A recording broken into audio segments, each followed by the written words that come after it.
Dobro jutro iz turističkog naselja Zaton. Ovdje je upravo preko 200 najboljih minigolf igrača iz gotovo svih krajeva svijeta. Svjetsko prvenstvo otvoreno je u ponedjeljak, a svečanost zatvaranja održat će se u subotu. Sa mnom je Mislav Bjažić, inače predsjednik Hrvatskog minigolf saveza. Možete li reći kako teče prvenstvo? Prvenstvo teče fenomenalno, zadovoljni smo jako odazivom, imamo sudionike sa svih 5 kontinenata, do sada najbrojnije svjetsko prvenstvo, 18. po redu. Zaton Holiday Resort jedinstvena lokacija na svijetu koja je pružila vrhunske uvjete, ne samo za sport, nego također i za rekreaciju. Koliko Hrvatskoj znači ovakvo jedno prvenstvo? Ovo je za minigolf, ovo je najznačajniji događaj, očekujemo izuzetan razvoj, već nam se javljaju udruge osoba sa invaliditetom, javlja nam se školski savez i Hrvatski školski sportski savez se javio, žele da se uključimo u školski sport, da se organizira liga za invalide, da se organizira liga za gluhe. Gospodin Jure Radovčić, dopredsjednik saveza, uvelike je doprinio tome upravo da se krene razvoj u tom segmentu. Naravno, uključit će se i umirovljenici jer pokazuju i oni veliki interes. Mislim da će se Hrvatskoj početi događati jedan veliki boom po pitanju minigolfa. Koliko je bilo teško dobiti prvenstvo? Teško. Mi smo lobirali za ovo prvenstvo punih 5 godina hodajući po natjecanjima. Financirali smo sami sve troškove putovanja, smještaja, kotizacija, taksi prema Svjetskoj federaciji. Zaton Holiday Resort prije 2 godine uključio se kao sponzor, kao partner u ovu priču, što nam je puno to i olakšalo. Uložili su izuzetne novce, sredstva su velika u ove terene uložene. Imamo 3 nova novcata, najbolja terena na svijetu. Evo, s nama je i Frane Skoblar iz turističkog naselja Zaton. Koliko je ova cijela priča važna za turizam? Pa, vrlo važna, rekao bih, u smislu ne samo za naš resort, za Zaton Holiday Resort, već i za čitavu destinaciju.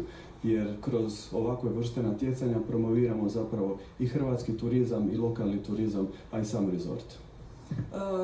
Kakvi su vam planovi s obzirom da ste uložili u 3 ova terena? Planirate li neki daljnji razvoj u tom smislu? Znači, tereni prvenstveno služe našim gostima kao razbibriga i za provođenje slobodnog vremena, ali planiramo svakako i u budućnosti organizirati slične turnire i natjecanja. Znači da se održavaju ovako velika natjecanja? Svakako.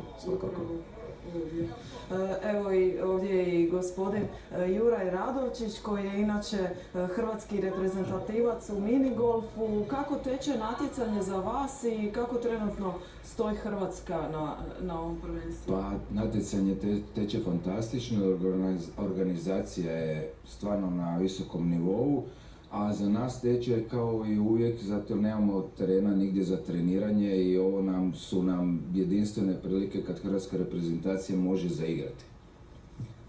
Vi očekujete pobjedu? Nažalost, u ovim trenucima ne.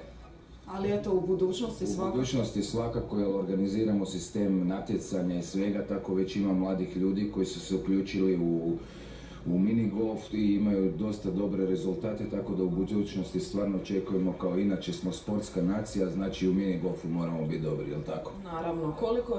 Koliko je minigolf popularan? Pa inače minigolf igra, mislim, jedan od najpopularnijih sportova u svijetu jer je dostupan svugdje u svijetu. Kod nas je tek, nažalost, sad u začecima, ali ja vjerujem kako je sad u zadnje vrijeme krenulo da će to biti jedan od najpopularnijih sportova kao i uvijek.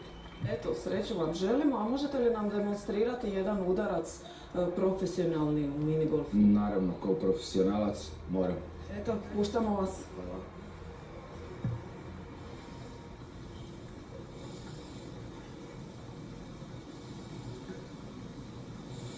Eto, poštovani gledatelji, mi se s ovim kadrovima odjavljujemo iz Zadra. Lijep pozdrav! I što je sport koji uvijek izgleda tako lako na televiziji, onda ideš puknuti i opet završi u nekom krivom kvartu. Meni je najdraže ono polje s kulom, kad moraš u dvorac utjerati loptu. Mislim, nikad u životu nisam uspio.